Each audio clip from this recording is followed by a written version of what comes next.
bord d'une Renault AG1, plus connue sous le nom de Taxi de la Marne. Cet exemplaire a été construit en 1914 et il est très probable qu'il ait participé à l'opération de la Marne. D'abord, le général Gallieni a eu du mal à trouver, non pas des taxis, mais des chauffeurs, parce que la plupart des chauffeurs étaient au front. Cette voiture n'a pas de phare, par exemple. Il y a uniquement des lanternes à bougies qui n'étaient de la signalisation, qui étaient des feux de position. Ça a posé un problème au moment de la réquisition pour porter les soldats français sur la Marne, parce qu'ils ont dû rouler de nuit en partie, et sans phare.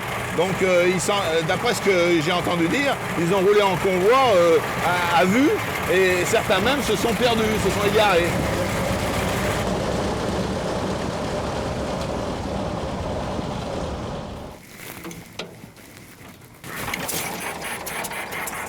C'est un moteur très simple, comme on savait les faire à l'époque, réparable, on peut ressouder, retravailler, etc.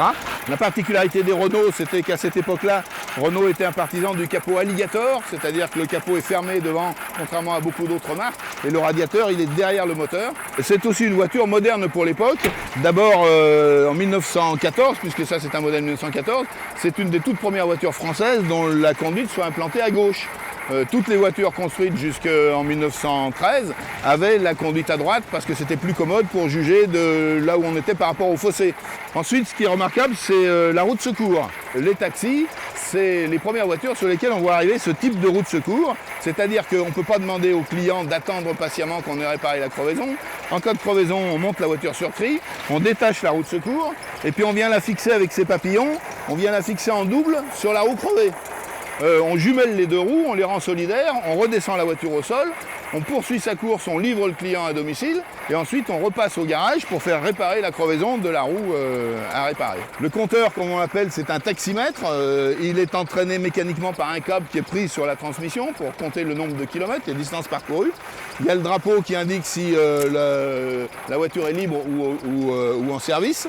Et puis il y a différentes indications, les kilomètres bien entendu accomplis, le nombre de prises en charge de la journée, les suppléments suivant le rayon qu'on pratique, et même le nombre de pannes est comptabilisé ici.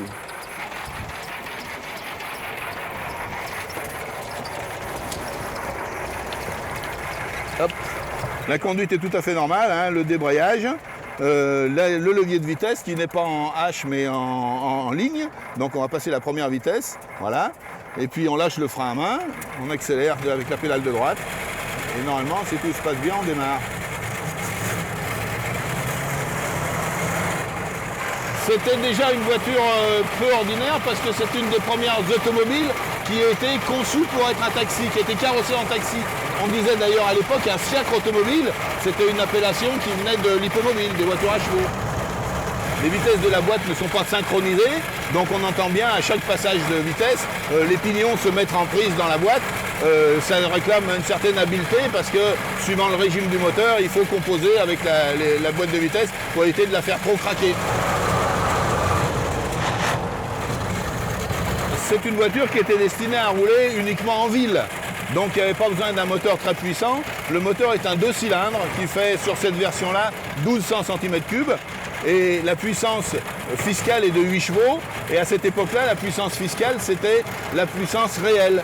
Donc ce moteur fait 8 chevaux réels, c'est-à-dire à peu près la puissance des toutes premières 2 chevaux pour emmener un poids d'à peu près 1200 kg.